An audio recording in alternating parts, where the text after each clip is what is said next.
You can't be talking in the background. Malik, what are we gonna do? Look at you? Look the baby? No. Oh my goodness. You should have thought better.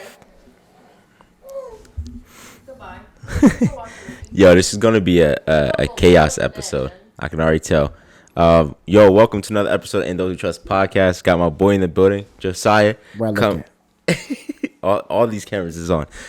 Coming from where'd you guys come up from? Like before, like Texas. I thought you guys were in South Carolina. We're North Carolina, Charlotte, Mint Hill. But we from You're not from Texas. I'm saying, like, where were you in Texas? Like, right now, like, where are you stationed? Killeen, Texas. It's about 40 minutes from okay. Austin. Okay. Yeah, from Austin. So I kind of want to touch on all these things, but if you hear in the background, you can hear our Josiah's baby in the background, Cat and his wifey's in the background. So if you hear any noise or chaos in the background, just know it's family here, so it's all good. Fact. Good conversations. But I really want to touch on, you have a very unique story that you don't have to be so close to the mic, all right? Be regular, bro. Just stop being nervous. Hold on. Don't be nervous. Hold on. Don't be nervous. But I think it's the story that we've been seeing over time, right? How quick your life just changed in really a year, right? When we look back to I really feel like you were never a badass kid. You were just in a circle that you would sometimes snap and go into those moods because you were around those kids so often. But I want to know what changed for you to be like, yo, I'm gonna have a wife, I'm gonna have a kid, I'm gonna have a house, I'm gonna be in the military. It was such a crazy, because to be honest with you, we know Josiah as, all right, he would go down one path and love it with a passion, and then he would get off that. And then he would go down one road with a passion and then get off that. So what came out of nowhere? Probably 2018, because that was at the time I was working at Domino's and in Willingboro. Yeah. And I was just moving different, a little bit more angry, and I was in relationships and whatnot, and it just the whole, I guess, focus, because at that time we graduated 2015, so 2018 that's already 3 years. Yeah. At a high school. And 3 years goes quick when you're out of high school, bro. Goes quick. And at the same time, it's like little wins here and there. A lot of people don't know. Me and Javon was working at warehouses. Mm-hmm. Amazon was one of the first ones. And, I had got a car and I was just working. But at the same time, you, Tony, who else was it? Even Jabri, I think he was at the Mint. And just everybody was doing their own thing. Yeah. And I kind of felt like I was still, in Dodge City. Mm-hmm. And I'm just like, damn, my boys is doing something and I'm not. So at that time, it was a lot of frustration. Yeah. And then even Ricardo, lastly, because he was up at Rowan. Mm-hmm. And I think it was that phone call that I had with him that, because I always knew that I wanted a family and a kid and a house. I mean, we would be in middle school, and Josiah is always so family oriented that he was like, yo, I want to have my kid. Yo, imagine us having a kid. Imagine us having all these things. You were the only one out, because all of us fuck no, yo, we don't want to have no kid yet. But we always knew it would be you having a kid first, or y'all try to put it on me to be like, Malik will have a kid. That's my young boy now. He leaving. Nah, we don't care. No, at the same time too. Yeah, we always knew that it was gonna be me first. You know what I'm saying? God dang, you know what I mean? Because the whole family thing, even spending time at your crib, or your mom's crib at the time, just that. The camaraderie and the brotherhood. Yeah. We spend the night. We go to Applebee's. I was just telling her we'll hit the Cherry Hill Mall, buy some Elite socks, and then hit Hollister shirt. Taco Bell number 7. What is that? A chicken quesadilla. Sir. Yeah. And just vibe out. Mm-hmm. And even before that, football. With your dad being our coach. Yeah. And just even with that, because till this day, from us being young bulls growing up with sports together at Palmyra, I think that really got us close. Yeah. So I think that's where it came from. I always longed for family, whether it's real family or people I can call my brothers. Your friends, stuff like that. Yeah, I think you and Kat taught me that more than anyone, that family isn't always blood, but family can become friends and people that you come in contact with, and how much you care about that stuff. Because I always had family, so I really didn't put that much pressure on my friends. My friends that was my bros, but my family was something separate. So now that I got older, it's nah, yo, friends is sometimes even more closer to me than family is, because you don't have to love me. Right. You choose to love me. You choose to give me your efforts. Yeah. But for how far you want to dive into your story? I mean, we can dive. So It's up to you. So I think I want to take it back to like not born and raised, but pretty much raised in Beverly, New Jersey, right? It's when Tone was on here, he let me know too. Like, yo, this is the one town in Jersey that has no traffic lights, like no traffic lights, but there's so much that goes on there. Like, what was it like growing up in that environment? I kind of like it because it being a small town, it was like we had no choice but to get close with each other. Yeah, it's true. It's true. Yeah. I mean, you look at the elementary school, middle school. You know, I think it's like kindergarten through 8th grade, and that's the whole time. You know, yo, kindergarten to 8th is it's wild. not like these other communities. You know, you go here for elementary school, here for middle school. It's raised the whole way. And I can tell you from 2nd grade, Jomo and all of them. You know, people just dropping a different kind of language, and I think it was so taboo to me that it was just like, dang, this is kind of cool. As a young boy, you know, like they talking crazy. All of this, and this is 2nd grade. This is 2nd grade. 4th grade. I don't know where the wifey at. 4th grade. You know, you got us by lockers. You know, with the girls. You know what I'm saying? And it was just like, I guess the pressure of the elders or whoever you want to call in the neighborhood having that influence on the young bulls. We wanted to grow up so quick. And it had its blessings, you know, and its curses at the same time. But I would say growing up in Beverly, it teaches you to be tough in a way. You know, you got to be tough to be out there. You know, from sports to just hanging out. You know, because I think people try to downplay because we are so small. But at the end of the day, like, we pack a punch. I think people don't understand what it is like when we would be in a locker room, and I didn't see it until my senior year. The camaraderie Beverly had, because Beverly, when like you guys were coming to town, you guys always went off like the train station. You guys, and Pop Warner was like, yo, our practice doesn't start till Beverly gets here, because Beverly's coming with 15 niggas to practice. Like, that's our whole team pretty much. So like practice wouldn't start until then.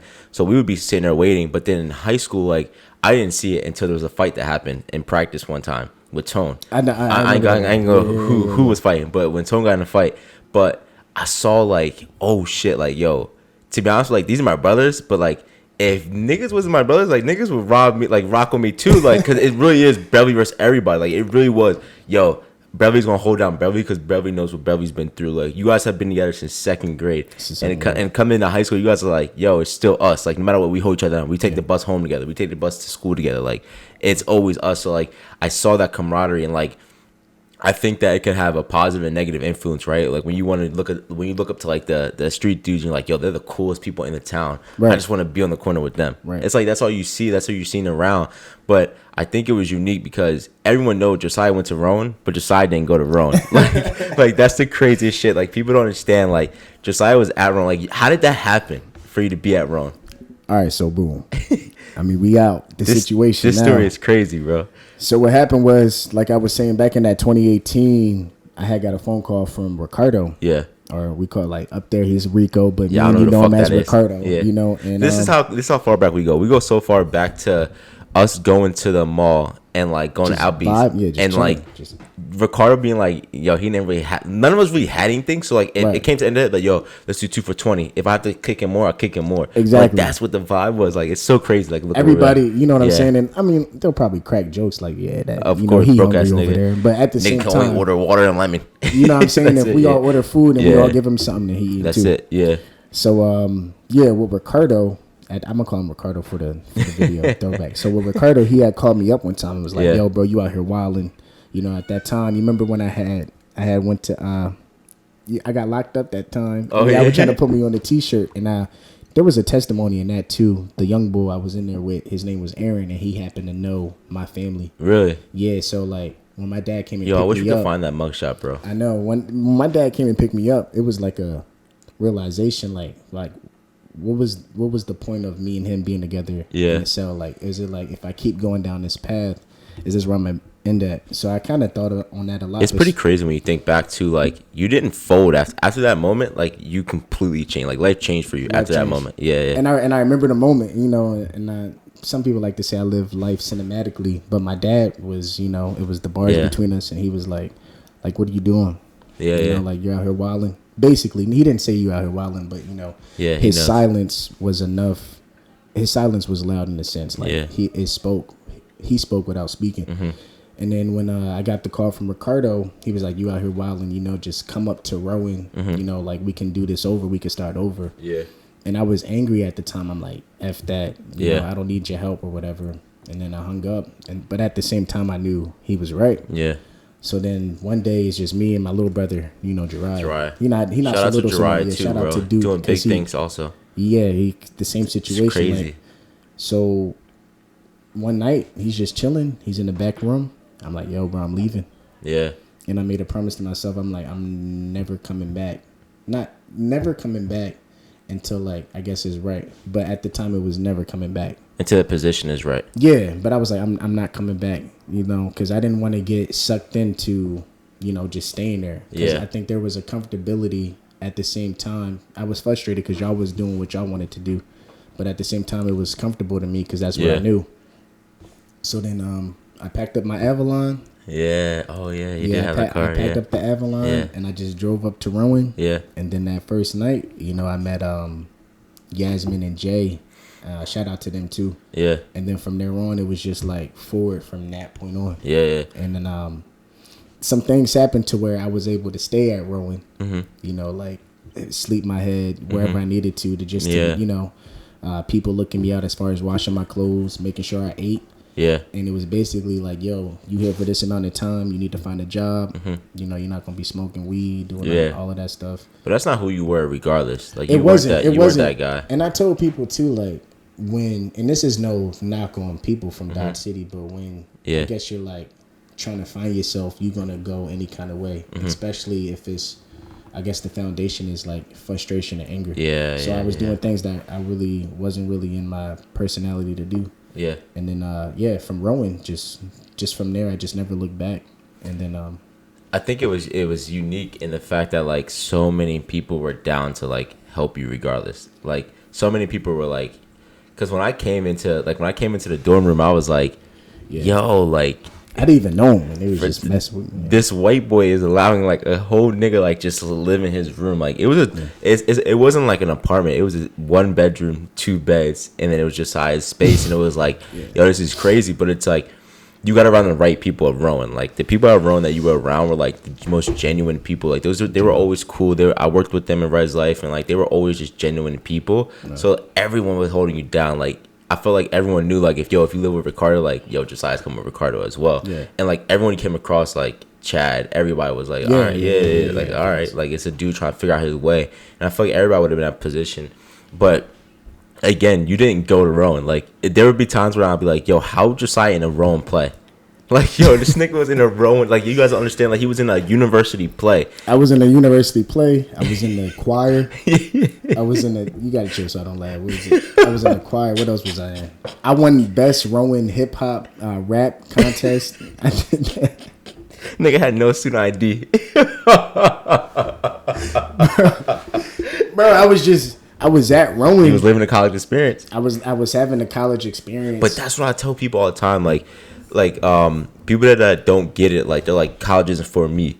Like you were a guy like, yo, the classroom was not for you at all. Heck no, but the people were. But that experience, and I'm like, yo, if you could just bum it, like classes suck. I know people that are, there's some kids right now that I work with that I'm like, yo, you're doing okay in college, but your enrichment is going to be so much stronger than the person you would have been if you just stayed home and didn't go to school and just try to figure out your way. Like you're around the right people. Like you got that enrichment without the classroom, of course, but I feel like if you threw the classroom in it wouldn't have been too much crazier on you. It wouldn't have hurt you. Like you would have definitely graduated at some point. Like it may have took you longer, but you would have graduated. But that enrichment still helped you out to like kind of where you are today, like in that path that was like, I just truly wish that like for people to grasp that, like, yo, college isn't always about that paper. And I always say it's 90% of what you learn outside that classroom.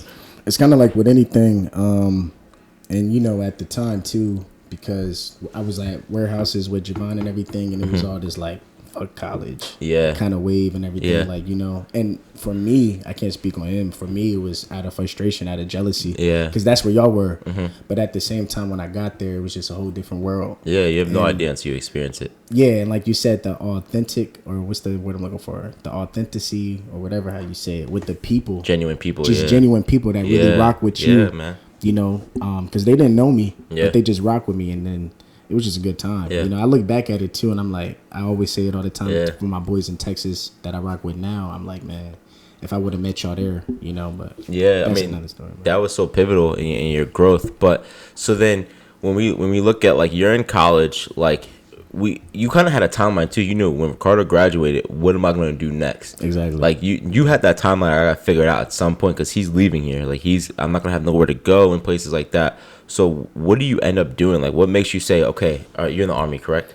Yeah, I'm in the Army. Yeah. So what made you jump out there and say, yo, because when you said it, I was like, half of me was like, fuck, like I don't want him to do that. Yeah. But half of me was like, I know Josiah, whenever he puts his energy into something, he goes 110%. Like I know he's gonna be good at whatever he does. And I was like, maybe he needs this discipline. Like, there's gonna be an added discipline in him. Like I feel like you never needed discipline because we played sports our whole life. Like, we always had discipline. Yeah. You always were there at 6 a.m. workouts, acting like no one ever had to tell you to go to do something. But there's another level of discipline and putting your full foot forward. Like it's something.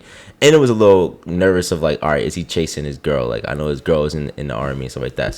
So Pete, so what happened was he was graduating, and then the whole COVID happened. Oh, but yeah. I was still at Rowan because the job I had at Las Calas. Shout out to Las Calas. Oh that's yeah, one of like my favorite jobs I ever had. Oh, yeah, that's that's good. like the best job I had. Yeah, they were good people there.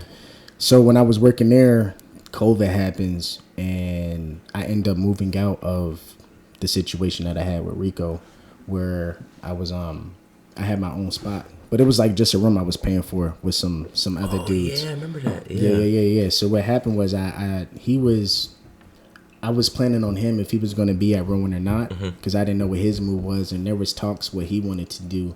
But at the time, you know, the little birdie had to leave the nest. Yeah. So I just rocked out with myself out there, and during COVID, she ended up going to the Army. Yeah, I remember that So one. she's going at basic, and then at that time, that's when I had my locks, and I was getting more into my word, like with God. And I did a fast just to make sure what I was doing was correct. And not rushed for the benefit of just me and her, just to be together. But what fast? What do you mean? As far as like the conversation we had with her father, and like with her, because her father is in was in the Army. Okay. And it was just one of those situations where I felt like, damn, do we got to get married by Monday just for us to be together? Because of just the situation for us to kind of end up together. Yeah. But what ended up happening was I waited, and I just, when she was going, because when COVID happened, she was going for like 9 months, but it was supposed to be, I want to say like either 7 or 5 months she was supposed to be going. Yeah, I remember you saying she's going away. But it extended more because of the whole COVID. And while she was gone, like I said, I just got closer to God to make sure it was the right decision as far as just asking her to be my wife. And then we ended up getting married. Yeah. We ended up getting married that August. So she left that February. And then around like that August, we ended up getting married. I remember you telling me like, yo, we got married already. And I'm like, what you mean, bro? Like, why didn't you tell me? Like, what the hell? Like, I'm here. And you were like, nah, we had to do with military stuff. And of course I understood. Yeah. But then you were like, yeah, I'm getting a ring. I remember you being excited for the ring and stuff like that. Yeah. I got her a ring. So, I mean, shout out to the ring. And I don't want to, this is a side story, but before she left, so this is a crazy story I just want to dive into. So at that time I was doing real estate. And I know you had, I seen when the real estate guy was on Roy. here. Yeah, he's and I was like, I was itching to just say a little piece to it. Yeah. But I did the whole wholesaling thing where you kind of get lower, and then it's kind of like you play the middleman and get that spread. So out in Pleasantville, closer to Atlantic City, she helped me with the process of getting a home, and we flipped it. And then that was the same time she was getting ready for the Army. So I got the house going on with that stuff and her Army stuff, and it's going on together. So the day she actually left for basic, I wasn't able to say goodbye to her because she had to go off to basic, and I had to go to the title company to pick up my check. The check, yeah. Yeah, and then from that check, it was a nice penny. You know what I'm saying? It was a nice penny, and then with that, I bought her ring. And I knew with that, and you were like, yo, this is gonna make me, this is gonna help me survive for a little bit longer, and buy the ring. So I knew you were like, okay, you have a plan. So then what made you say like, all right, like I'm gonna do the Army as well? So fast forward, I fly out to Texas, and I get there before she does, and I'm looking for a home for us. And then this was like October, probably like right after or like right before. This is probably like early November, right after Halloween. Yeah. I fly out there, and I don't know when she's coming. She does because she wants to surprise me or whatever. So I'm in the Airbnb. I'm with the realtor. I'm going around Texas. I remember, yeah. I'm trying to find a home. We lock one in, and then you know, I give her the ring finally when she comes to Texas.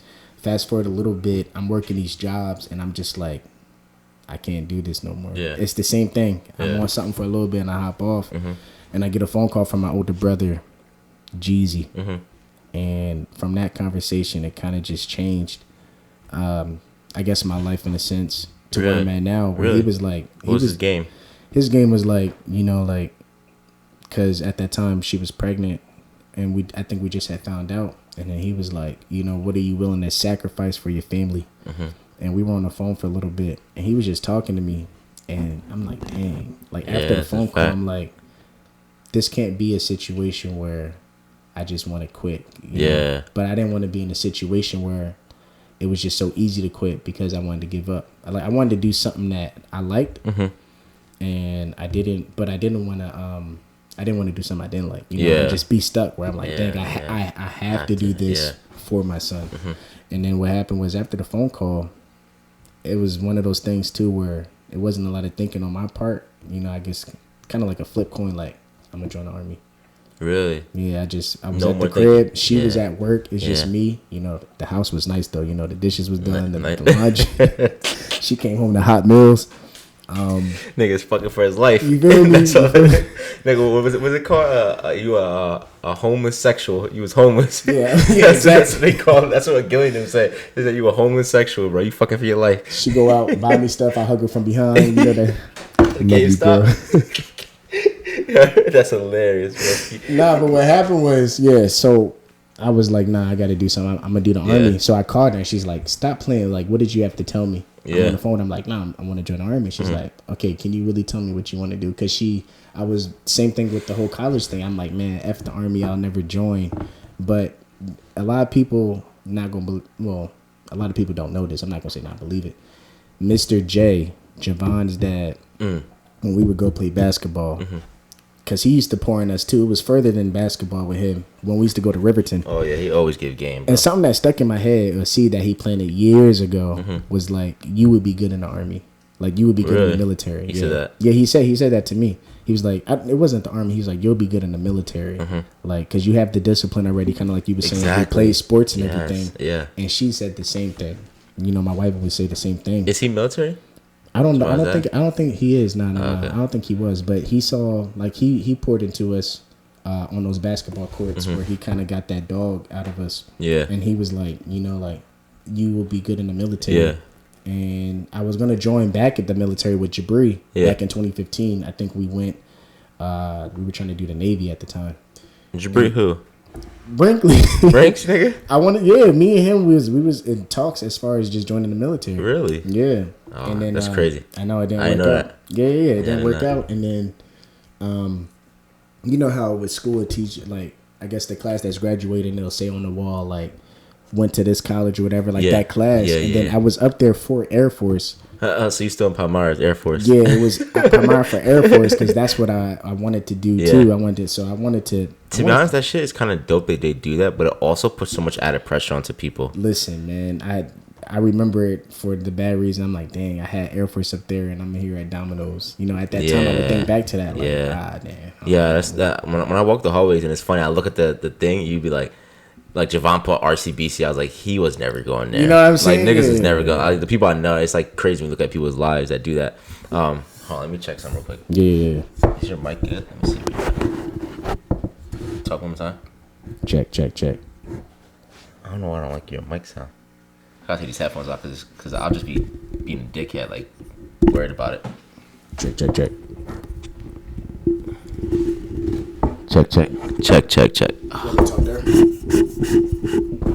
There you go. This is how the mic is. Like that. So that's how you go ahead. Check. That's better. Yeah, there you go. Yeah, this is why I'm buying new mics. Okay. Yeah. Oh yeah. I can hear the difference. The difference, right? Yeah. Don't worry. I cut the shit up like crazy and then have a check. Check. Check.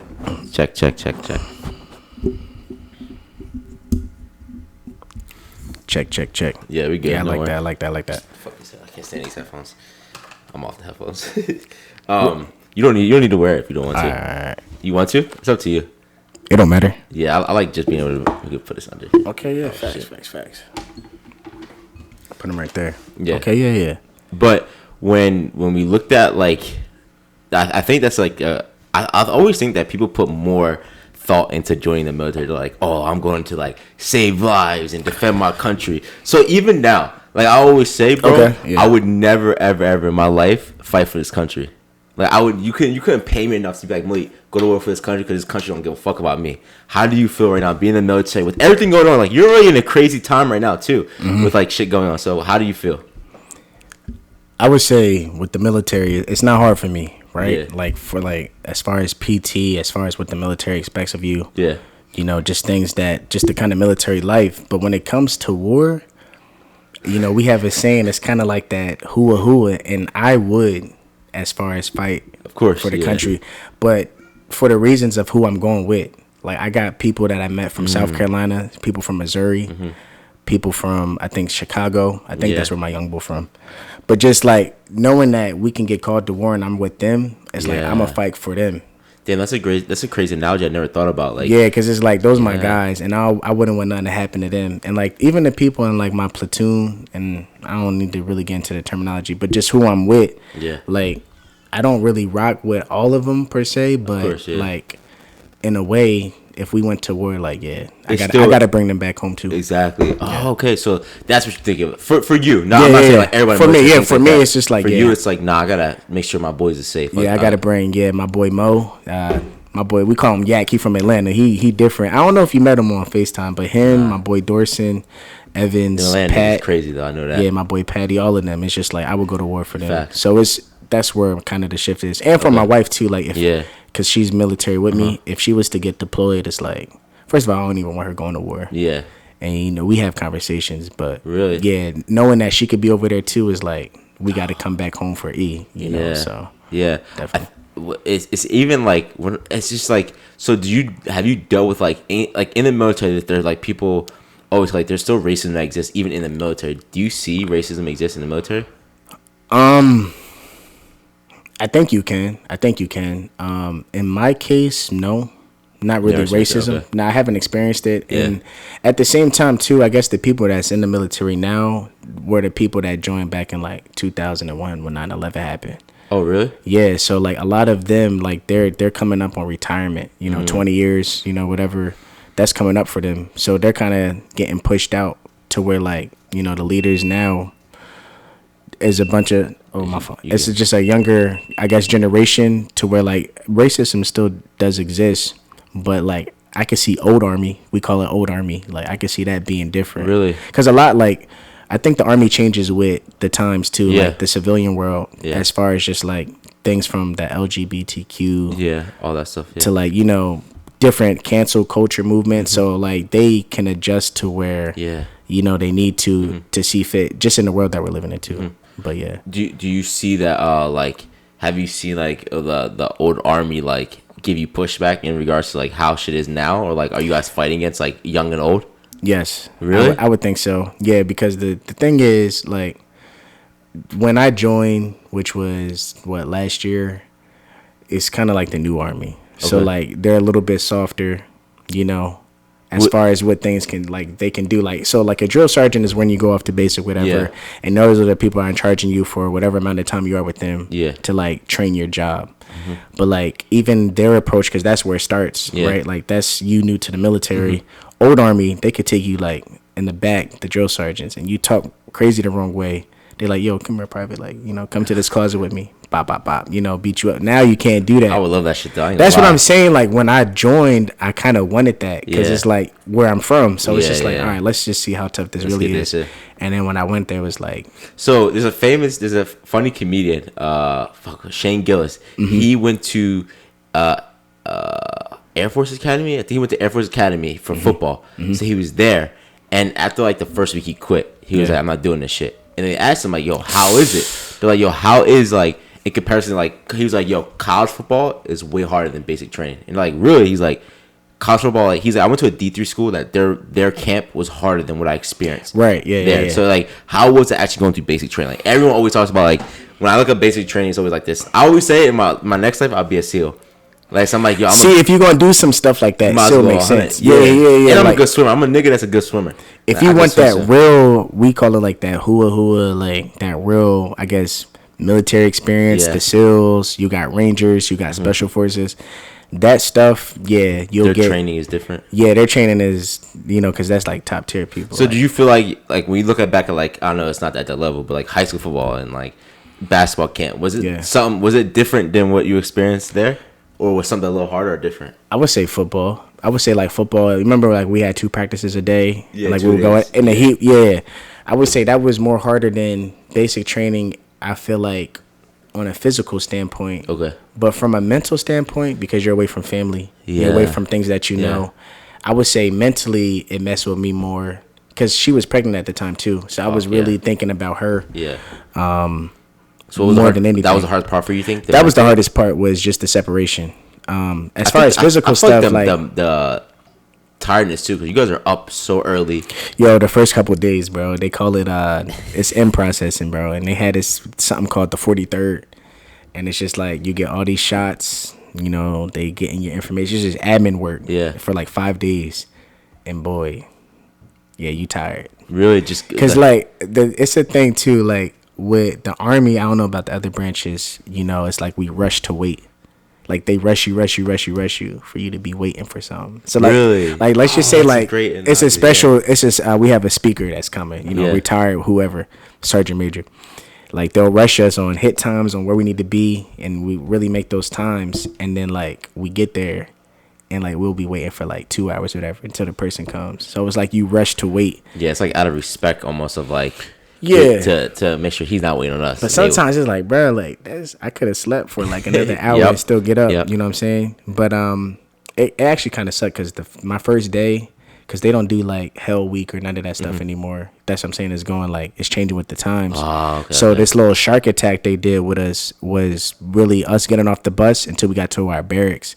But like I wasn't drinking any water, so I was dehydrated. So I had a headache, and it was raining. So I got off the bus. This girl just slips, falls. Everybody tramples over her. She's done. That was her basic training experience, her military experience. She was done right there. She get a medal for that though. She got a check. She said from the Army. But she gets a medal too, cause she was. I mean, she gets a medal. I think. Yeah. During war times, something like that. She gets something, bro. Bro, so we sitting on the bus, right? We got the bags. The drill sergeant with the hat come on. He like, welcome to such and such and such and such. Now get the fuck off my bus. So the doors open. Everybody's just you running. are a cinematic ass nigga, yeah, bro. no, that's how it was. Everything for you is a movie. Yeah, it's like you got to put your head down and join. It's like you get off. Come on, let's go. Come on, get on. They all yelling and whatnot. We get to our barracks and whatnot, and like we just pushing. They got us doing workouts. So we got to find our bags. Our bags is over here, and that was just Was the workouts tough for you? The workouts weren't tough. Nah. Did you prepare? Like, did you work out before you went? I went to the gym and put size on. I think when I left, I was probably like 200. And then I feel you lost crazy weight. I did lose crazy weight when I was there. Smaller. I mean, and like. Well, what's the most they would make you do, like in a setting, like push-up wise? It depends really on the drill sergeant, but like. Cause I know there's some niggas that there's no way they're getting through it. Like there's no way you could do pull-ups. No, I mean we did pull-ups. I mean, did everybody could do pull-ups. Not everybody. Like you would have to assist them. That's what I'm saying. Yeah, you have to assist them, but like. There was this one drill sergeant Ryan, and he was just a beast. Like he can be down there at the push up for a while, bro. Like you would think you got him, and like in my head I'm like, all right, we only going to 20. Like I know he messing with us, but the cadence is like 1, 2, 3, 1. But that like that to 20, yeah, 1. That counts to 20. Up, down, 1. Yeah. So and he went to like, 20 one time. So that's 40. That's a 40 clip. That's a 40 clip. So then like we get to 40, like but then like they'll mess with you or like they be like half down, lean to the left, lean to the right, hold it and whatnot, and then he just keep going. Yeah. But then like the craziest thing I remember was because it was him, but the craziest thing I ever seen, it was off a simple workout. It was drill sergeant Montez, and he did like this over the hand clap, and you did like this. Boy did like 100 something of them. So it was like 1, 2, 3, 1, 1, 2, and he did 100, and I'm like, yeah. And then like he was done and he had like his mean mug face. He's like, "See, privates, I told you I'm nothing to fuck with." Like something like that. That was the craziest thing. So would you how funny is the military? I feel like there's so many comedians that I know that actually were in the military. And you're like, you were in the military? Like, yeah, I was military. Like Gary Owen, D-Lay, all these Gary guys. Owens, I seen his special when he was talking about He was in the was it the Navy or was it Navy, the because he was in Cali. Yeah. It was Navy. So like, how funny is it? Really funny? Because I can tell you right now, when I pledged, that shit was funny. It was funny. It's some funny niggas. Football, you know, it's clowns there. So there's always clowns. That's the only way you get through it. It's to laugh through this shit. So it's common grounds. I think with pledging, like the military, like that whole brotherhood thing. I wouldn't dive deep into it. It is different at the same time. Yeah, but like, it's funny because you rocking with people. Yeah. So I was going for 20 weeks. So like these are who I'm gonna be living with for 20 weeks, and it's just like different ages, different races. Oh, that's true. Yeah. Different reasons. Yeah. You know, somehow people are brought up, and we just all in the same bay. They call it the bay. We all are just in the same area. Was that ever a funny moment? Funny moments all the time, bro. People wanting to fight. Really? We actually had a slap boxing league. Really? Yeah, we had a slap boxing league. We got in trouble for it. Who took the W? I mean, my boy Keyshawn Trice. Was you in it? Shout out, he in Germany. I ran it. I helped ran it. You know, I was the person with the card, and I had people's names on there. Like, back off the mic a little bit. On my phone. They was like, yeah, I had the people's names and whatnot. So I would say like, all right, you know, at this time, this is who's fighting, and like we had these gloves, these winter gloves, because we had to do something. We was just in there bored, and we got caught, and then we had to do this thing where we had to wear like full kit. They call like the whole vest and the helmet to bed and everything. How you get caught? So we was where we were, where the slapboxing league was. There was a back door, and our senior drill sergeant had came in, snuck up on us. Why y'all sitting there slapboxing? Yeah, he's like, everybody meet me downstairs. Yo, I got to see you an episode of D-Lay. He's a comedian. Did you miss your podcast? He was running illegal gambling because he had night watch. So every time he had night watch, they had gambling. Yeah, and he would just be there like, "Oh, we got night watch. We gambling tonight." So everybody up with me, like we having fun, and they got caught. And he was like, "Oh, night watch." He was like, "They're like, D-Lay, who are all these people missing?" He's like, "That's what I'm trying to figure out too." Nah, so we had something called Fire Guard. Fire Guard. That's what it is. Yeah. So we had something called Fire Guard, and the people would come in like the drill sergeants on that shift. And like basically on the hour, every hour, somebody has a job they got to do. Yeah. Like some people mop, some people do this. And at that time, we had to wear the whole full kit. Yeah. And our drill sergeant that we had, she was just mad at us. She was like, "Yeah, y'all full kit until y'all graduate." And like, "Yeah, you sleeping with the stuff on." Damn. And then, and how they just come in the room in the morning, you know, like just wake up, get up. You know what I mean? Is that shit traumatizing? Like after you got out of there, was you like traumatized by like, oh my god, like alarm clock going off? I wasn't traumatized, but it definitely woke you up because like you're so tired. So when you finally get sleep, it's like you on that break at like. But can you go to sleep now early? Like you can go to sleep like for y'all niggas, y'all used to go to sleep like 8 and wake up at 4. Yeah, so I wake up at like 4 every day now. Like, and this is like no BS. I try to wake up at 3:30. So I can like take my time in bed. Yeah. So then when 4 o'clock hits, I do my uniform, iron it, get where me and my wife will get my son together and then try to get him to daycare at like 5 o'clock for us to go and try to make. What time y'all going to sleep? PT.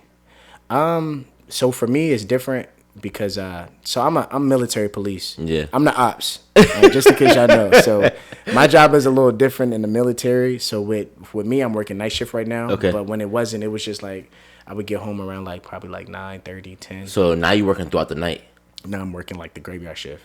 So then, damn. So your wife, she goes in during the day. So like we kind of switch. Yeah. So when she goes to work, I'm coming home. Yeah. So like I'm sleep during. So I get home around 6:30 in the morning. So the shift is 10 o'clock at night. Really 8:30 because I have to like get my weapon and my OC spray and taser and all that. And you ain't doing shit. I know we do. I can tell you some stories too. So 10 to 6 in the morning is the shift. Yeah. I get home around like probably like 6:20, 6:30 depending on. And then she's headed out the door. Okay. So she can make her PT like physical fitness. She drops them off at daycare. Yeah. So we're trying to figure it out now actually because we just picked him up. So when we go back, that's going to be the schedule. Yeah. Like she's leaving or when I'm leaving, she's coming. Yeah. You can't get off grade shift? We rocking from mid shift until like January. Now the beauty in it is being an MP there's different cycles. So right now we're on the road, which is like blue cycle, and then like green cycle is like in the field. Okay. And with the field environment, it may be a little bit better and different. And that's when we do like the whole Army stuff. So will you stay a Army police officer, or you move, like as you said, the cycle, like you can move to different jobs? Yeah, so like with my MOS, like my military job, being a military police is kind of split, because we do the law enforcement side, and then when it's times for war, like we do law enforcement, but then in like a deployed setting almost. And basically just like, we call them like ACPs, like traffic control points, you know what I mean? Yeah. Stuff like that, or like TCPs, I mean, traffic control points, just to make sure whoever's coming in at the time, you know, we're just tracking. So we kind of like make a way for infantry. And infantry is the big dogs. Like, that's the people. So you always talk, like, I don't know if you want to talk about this, but some of the cases you always send us is domestic violence case. Like, do you, like, I feel like in the military, these guys that are in the military, they find a girl quick, marry her so they could be with her, or something quick like that. They don't even know this girl. This girl comes, live there, and then there's this that happens. So do you see mostly domestic violence cases? You see a lot. You see a lot. So you see suicides, you see domestic violence, you see... You've seen suicide? Ones. So there was one suicide where a person on the highway, it's kind of hard to say if it was, like, it's not really on our post, but on the highway going towards, like, you can hit our post that way. And it was this homeless person that got hit with a box truck. And, like, their body was just everywhere. Fuck that. And, like, but there's suicides where, like, I was on shift with a call of suicide. I didn't go to this one, but a dude, a soldier hung himself. And then just last week, there was a dude with a shotgun, 19-year-old. That shot himself? On our post, yeah.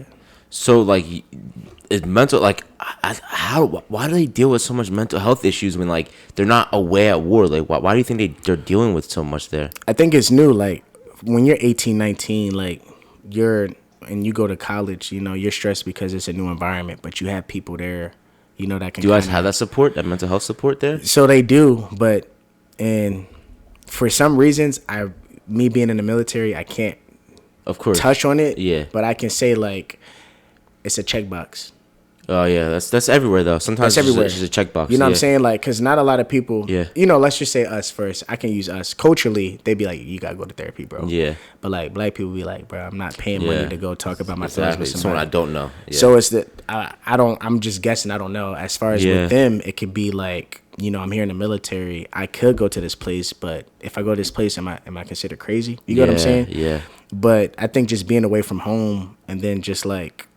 I mean, at the same time, we train to kill people. Yeah. So I don't know if it's war that scares them. Yeah. Because it is what you signed up for at the end of the day. You just got to know what you're signing up for.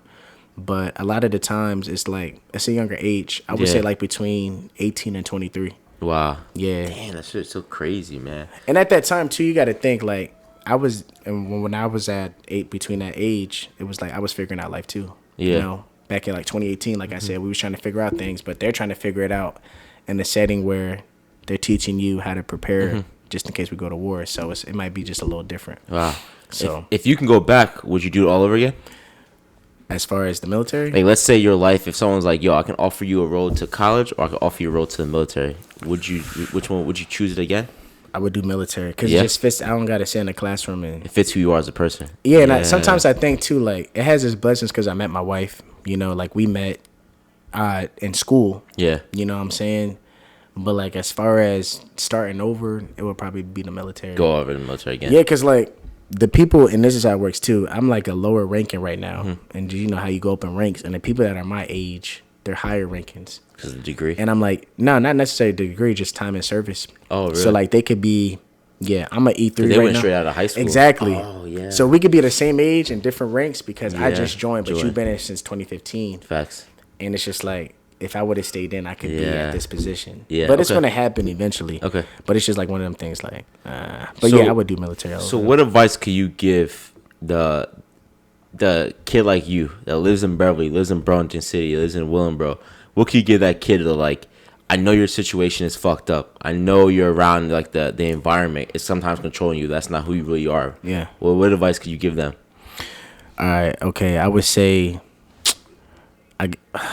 if it's just you rocking by yourself, and let's just say you don't have support, I would say getting your word, not to necessarily push religion on you, but like I would say just like really get into your word. There's like different things you could read that can help you with, I guess, like how you're feeling. You know, like the Bible app, and like they got plans on there. And for me, reading and just for me, it worked. It was just like reading and praying and just paying attention to signs and whatnot. But fast forward off of that, I would just say too, like we all got that little kid in us, and let's just say past motivations or like things that inspired you as a kid, that voice is still in you, you know, even as we grow up.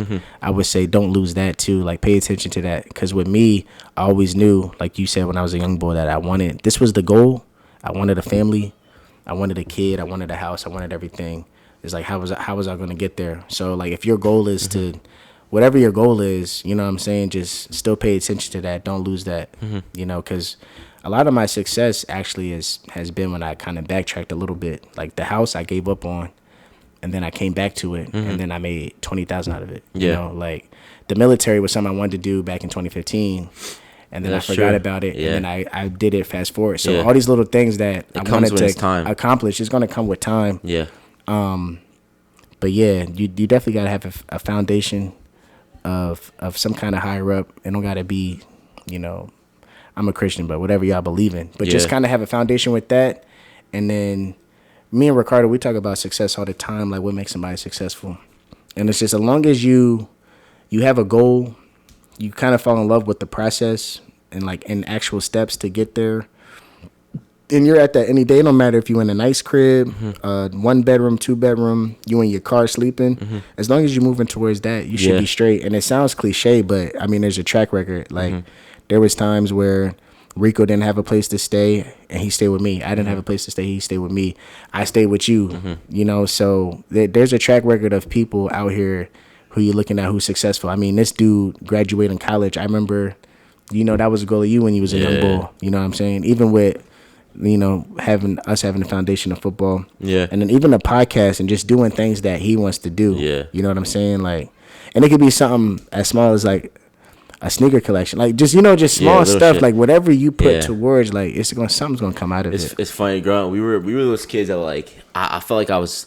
People may not know this too, and I felt like I was always angry as well. Yeah. Like people don't know, like growing up in our circumstances, it can make you angry because I traveled every 2 years. I went to new school, but I always played football in Palmyra, so I always knew y'all from I don't know. You disappeared too for baseball. I remember. Yeah, that 1 year, and I would play baseball, and it's like but I was angry because I was like, when I go to school in Morristown, imagine going to school in Morristown in our situations. Like, to be honest with you, I was in Philly. I was living in Philly with my mom, and my dad lived somewhere in Palmyra, and I was going to school in Morristown. So when I would go home, with my mom in Philly, our fucking ceiling in our was legit collapsed. Like our bedroom was collapsed. Like we legit was eating the same shit. But then my girlfriend, like after the school trip, she was getting picked up by her dad in a Ferrari. So think about how that fucks with you, like as a kid. But you don't think like this is fuck with me. You just know like I'm angry that I don't have. You don't have that thing. And like I couldn't wait to get to the point of like, and I'm going backwards now because it was like when I got in grad school, I was like, yo, I'm getting everything I fucking wanted growing up, and like I went AWOL with it. Like I just was like, fuck it, I'm just buying everything because I was like, I want things. I never could have things. Now I can. So like I'm de-learning that stigma of it. But I think my motivation was like not stopping. Like I don't know. Like many people don't know. Like my senior year, like we lived in my aunt's house for a little bit. Yeah, facts. And like I remember that. That was like probably the motivation I needed but didn't want. But it also gave me something like me and my dad. Without that, I think me and my dad's relationship don't have that close. Connection. Because you know, me and my dad grew up, we were fucked up. Yeah, I remember fighting on the field. We would be going at it, right? So like that brought us something different. But I think it's just in due time. Like you really have to just truly trust the process. Know it's like I live in that voice of it's a marathon. I live that. Like this is how but I have to remind myself like, yo, you're living the marathon. Do you just say it or you actually living this? You know what I mean? So I think if as a kid, like you just gotta like be okay with like, yo, everyone's fucked up. Yeah. Like if I just grew up knowing everyone's fucked up with me, like when I was with y'all, I was happy because it was like we all were in the same boat. We all don't have shit. Yeah, but if I would go to school in Morristown, no, I was the only one that didn't have shit. You know what I mean? So like that's when it affected me more. Yeah. But what motivates you today? Like I feel like you're a happier person. Like you like where you are at. Like what motivates you, keeps you happy today? So, like I said, it's the core that I had, obviously, with y'all growing up. And then that second core is people at Rowan. So, I want to give shout out to Chad, you know, Will, Yazzie. You know, Fuck that Yasmin. group. Yeah, no, Yasmin. Yeah, Yasmin holds it Chad. down, bro. Who am Yasmin, rest in peace to your girl, man. Sorry for your loss. Yeah. Who am I? TV.TV. Yeah. My boy Will. Just everybody up there too. My boy Matt that I used to work with. He got locks. My boy down in Florida now, but he was at Rowan with me. We worked at Las Scales, and like even with him, like that's a bro too to this day. I'll do anything for him. So shout out to my boy Matt. But just that group, the group I grew up with, and then my family, bro. Like my family. But then like me growing up, you know, being a man, like I look at my son and my wife. Yeah. And I'm like, That's so it's just crazy, a dope feeling. Like I Yeah. come home and like, you know, this sounds crazy, but like my wife, you know, she bring me food. And it's just like I'm in my crib. Yeah. And like touch on something too, like from 15 to like 24, I didn't have a bed.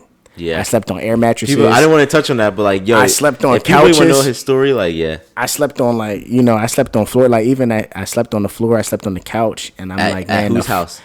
At your house. Yeah, Just y'all. with just us. Yeah, like, if you want to Yeah. say your story, man.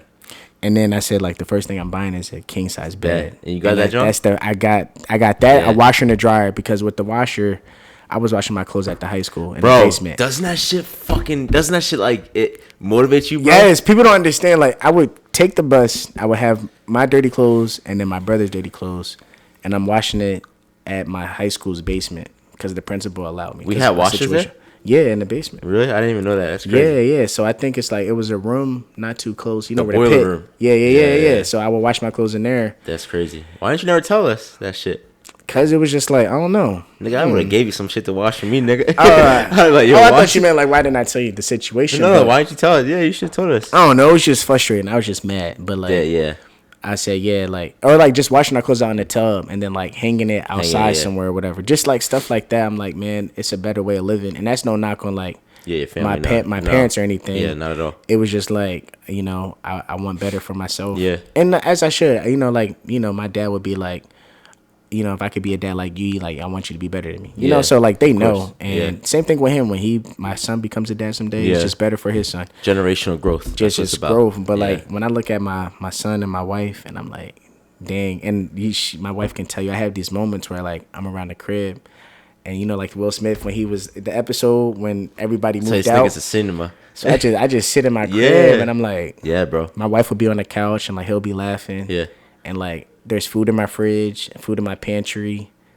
And I'm just looking around like Yeah. I walk in my son's room and it's like decorated a certain way, like how she saw fit.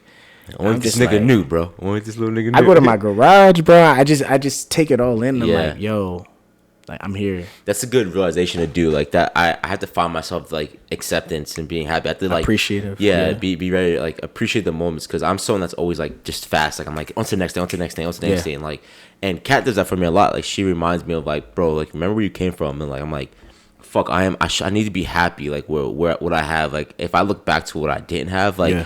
dude, I'm telling you, like I've always been a sneakerhead. Like Yeah. always Yeah. a sneakerhead, but I didn't have the money to be a sneakerhead. Right. So niggas never knew I was a sneakerhead. Like I Right, knew right, right. like Javon would come in with the shit. I'm like, oh, that's the bang, bang, bang, bang. Yeah. Javon had the sneakers, right? Javon, like he worked for it, right? He had the sneakers, but I didn't have it like that. So, but now like something that simple as yo wearing Yeezys to the gym. Like I wear Yeezys to the gym every day. Facts. And it's like I couldn't fucking like fathom that was my. Cause life would be. somebody looking at you like he got Yeezys on Yeah, at the gym. exactly. Like, bro, is bro like walking on his heels? Bro, You know what I'm saying? What But you see that's when just people wearing in the gym today at Lifetime? Niggas be Okay. wearing red bottoms, bro.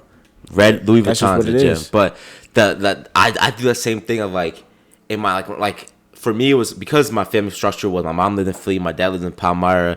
I would have clothes here, clothes there. Like I still have some trauma with that. Like if like for some reason it just popped in my head like yo I haven't seen that pair of pants in a minute. I go look for it. If I can't find it, I'll wild out. I'm like, yo, I gotta find these pants. Like, I can't leave and do anything until I find it because Yeah. when I would go back and forth, I would lose shit. And then like now, being in this house, it's like I had those moments too where I'm like, yo, Kat, you don't know how happy I am just to have mine. Yeah. Like to be like, yo, this is my spot. I come home to. Like I come home here. Like spot. you'll never see me sit in a reclining chair. Like when I was in my aunt's house for that senior year, like I slept in a reclining client chair. chair for so much, Bro, like you can't ask me this. I won't sit in one now. Like I hate reclining chairs because of that moment. But it's like you'll have a couch, bro. You'll have a table. Like Facts. Like we made a way because of her. Like and it's. I think we need to big up like the women in The our woman lives. that you got with you. True. Like without the women in your life and the women in my life, like camera I don't can't have even- that. I mean, this is no knot. You can see it right here. What does it say? There's not a black woman I can't think. Oh, You know, that's an Earl Sweatshirt bar. Maybe I gotta get a. There's no brown girl. You feel me? There's no black girl I can't. Nah, like all jokes aside though, like the woman, bro, is so impactful, bro. The woman is gonna hold you down, like what you said. Kat kind of reminds you, like, remember where you came from. Yeah, and that little pushes me like, too. Like she pushes me farther than I never thought. Like I can dream of or think of. Like I didn't know even buying a house was possible. Like buying this condo, I would have never. This would have been 10 years from now. That's what I'm saying. Yo, this shit's possible, yo. Like what do you mean? Now I'm like, fuck, yo, you trying to buy a house this summer and like we just sell that bitch? Like that thinking, like. Only a woman could put that into you, man. Like that drive, that like having. I'm not saying go get a woman and she'll do that, but like find the right woman that motivates you to do better and pushes you is so important. I think that helped you out so well. Like, yo, I couldn't imagine you with any other woman, bro, that could push you into this. And that's no knock on, you know what I'm saying, like anybody else. No, that's knocks on other bitches. But I'm just saying, as far as when it comes to her, like, yeah, she's definitely the one. Like, that's the one, yeah. Not only, you know what I'm saying, I met her a certain way. Crazy. You know what I'm saying? Yeah, crazy. You know, she just had the locks and just her style and her look. That was a funny story in itself. Yeah. She had the locks and everything. Yeah, and I forgot she had dreads, yeah. She, where was she? We met during that play you're talking about. It was a church play. Oh, yeah. So, like, just seeing us getting into, like, the acting and kind of the character I played was kind of me. And the character she played was kind of her as far as her life story. So just through that process of us just getting like authentic with each other, you know, raw emotions pouring into the acting, I was like, damn, like she's kind of dope. You know what I'm saying? And I seen her around campus. She swore we met a couple times, and I just like blew her off because, you know, I was with Rico, and then I was just like, you know what I'm saying? I'm like, all right. But she says we met a couple times, but like, nah, definitely. It's definitely. crazy. She turned my life around. Word, bro. Definitely. Hey, brother, I want to tell you, bro, I'm so proud of the man you've become. Because at the end of the day, we all of us niggas was worried about you. The most out of all of us. We knew we would all be all right, but we was more worried about you than anything. And to see where you are now and see like your impact on this world, and we always knew Josiah would be a great dad. Josiah love the kids, you know. Hey, I'm about to wait, where he at? Eli. Yeah. So proud of the man you are, bro, and what you're gonna accomplish. Keep growing. What are any last words you want to leave with the camera? Hold on, let me see. Dang, my pops called. Hold on, that's not professional. Any last words? Last words I would want to say is I don't even know. Oh, I got one. GWIOGL. Get with it or get lost. That's what we used to say as young boys. Mm-hmm. You know what I'm saying? So you know, you just gotta admit it. What is it? Get in where you fit in. What else you want? Yeah. Ain't nothing to it but to do it. You know what I'm saying? Eli, is that you? Hey, Mirror. Is that professional? That's Mirror. If you want your kid on camera, that's on you. Come here real quick with E. But no, I don't got no last words. I appreciate you. I want to say too, you know what I'm saying, as far as what you got going on, I love this. It's therapeutic. I like the spot. Yeah. I like what you doing with the podcast because it was something that you talked about too. Like, you know, I want to start a podcast. Yeah. And it's just like, all right, well then do it. You know what I'm saying? And you making it happen. And I like it. You know what I'm saying? The cameras. Is that is? You might have to cut this part. Nah, you good. We keep all this in. I want to hold. Oh, he's with Winnie the Pooh. He's with Winnie the Pooh.